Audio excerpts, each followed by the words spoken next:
Good afternoon, everybody. Welcome to day 20 of Winevent 2023. 5 wines until Christmas. This is getting crazy. I've just started to realize that I need to prepare to. I'm hosting Orphan Christmas Eve at my place this year, and I realized I needed to start getting ready for that and figuring out what we're doing. So I'll need to figure that out over the next couple of days. In the meantime, let's have some wine. Once again, I'm going to see the Nutcracker tonight, so we have the Nutcracker accompanying us. You're going to want to make sure to click on the link in the bio, as well as the, yeah, I did that right, the bio and the story to see the full review. All right, let's see what we got. All right, we have a Wild Child Cabernet Sauvignon from California.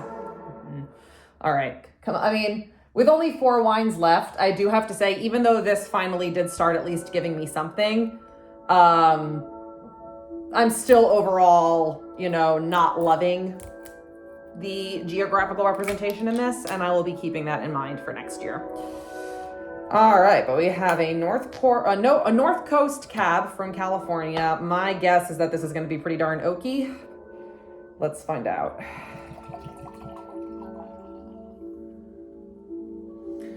Well, even just pouring that's very cabby. This is looking extremely full-bodied. There's no light getting through this really at all.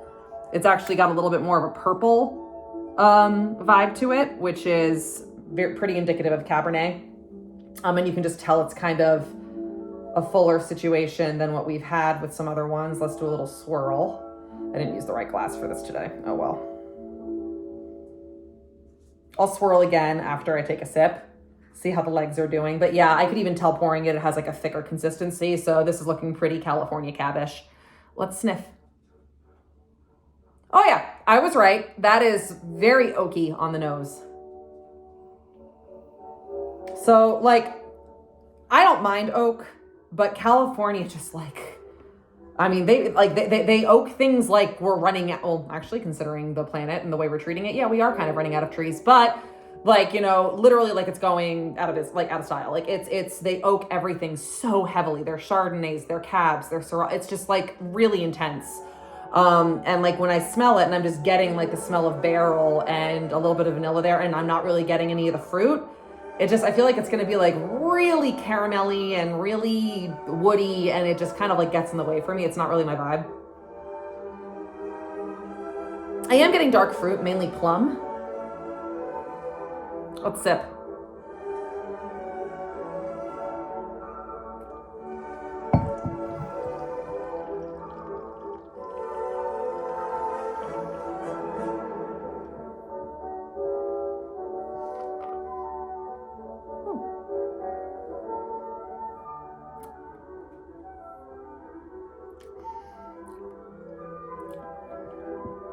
That's California Cab. That is a big ass wine.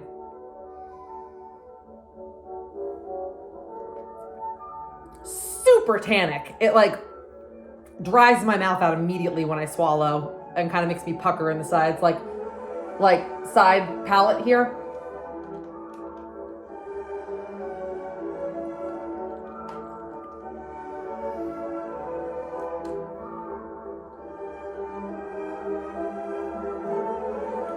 I would say medium to high acidity on this. I will say the nose of the oak is far more severe than the taste on the palate. It's not as, I thought it was going to taste more unpleasant than it tastes. This is a really nice middle of the road California cab. This is pretty much your quintessential, when you go have a cab from the North Coast or even Napa, this is kind of what you'd be signing on to get. You get the dark fruit, the tannins are really high, very full bodied. I almost feel like it's coating my mouth a little bit. But you definitely get that oakiness that is very well known from that region. So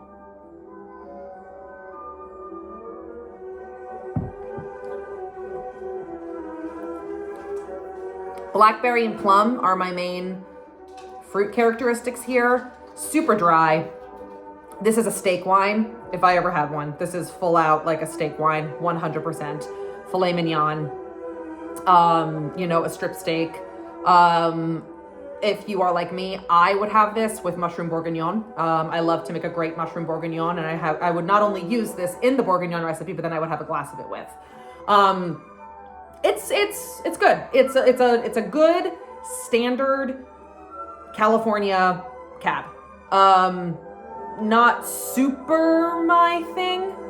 I don't hate it. Like, I will happily drink this if it's put in front of me. Am I gonna seek it out? Not really. I've shied away more and more from California wines over the years. If anything, California, I've been leaning more into Pinot Noirs.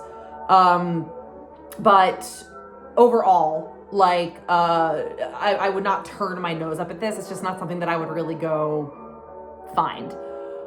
I'm going to give this a straight down the middle of the road 5. I'm not at all blown away. There's nothing special about this. It's actually kind of just a boring standard cab. Heavily oaked, really dry, high tannins, medium to high acidity. You know, the dark fruit, the plum and the blackberry. Has a decently good finish, a little bit of like licorice on the finish. It's not like super impressing me, but it's totally fine. If you love California cabs, this will be for you. Let's see what I was supposed to get.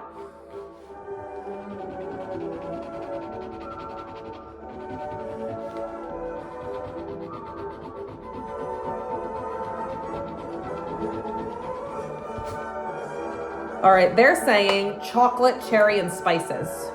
Actually, I want to do another one of these. Yeah, the legs are coming out way more now. You just got, in these smaller glasses, you just got to kind of like get it down to that thicker spot to really see it. Much leggier. Chocolate, cherry, and spices.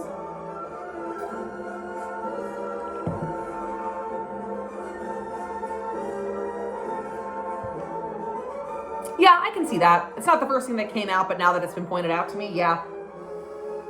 Yeah, I can see notes of all of those, or taste notes of all of those. It's just not the thing that really jumped out. Again, all very standard for California cabs. All right, how many nutcrackers do we want to give our friend, the Wild Child cab? Oh, I already rated it. What am I talking about? I said a straight down the middle 5, but I didn't take out my nutcracker, so it didn't count. 5 nutcrackers for the Wild Child Cabernet Sauvignon from the North Coast of California. I will see you all back here tomorrow for day 21. And until we drink again tomorrow, cheers.